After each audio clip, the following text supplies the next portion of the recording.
लाडक्या बहिणींनी महायुतीला सत्ता मिळवून दिली, पण आता याच बहिणींवरच सत्तेतल्या भावाचं प्रेम आटत चाललंय की काय असा प्रश्न विचारला जातोय.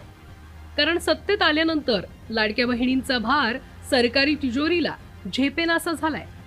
जास्तीत जास्त बहिणींना अपात्र कसं करता येईल या दृष्टीने आधी निकषांची काटेकोर पडताळणी करण्यात आली आणि आता थेट अर्थमंत्र्यांनीच योजनेत बदल करण्याची घोषणा करत लाडक्या बहिणींची धाकधूक वाढवली आहे. कधी कधी योजना येते, परंतु त्याच्यामध्ये काही गोष्ट लक्षात आल्यानंतर काही आपण दुरुस्ती करतो. आम्ही दुरुस्त करणार आहे, त्याच्यामध्ये बंद करणार नाही, त्याच्यात कुठेही गरीब महिलांच्यावर अन्याय करणार नाही. ज्याला गरज आहे त्यांना 100% आम्ही देणारच. त्याबद्दल तसोबर पण आम्ही कमी त्या ठिकाणी पडणार नाही. नुकत्याच सादर झालेल्या अर्थसंकल्पात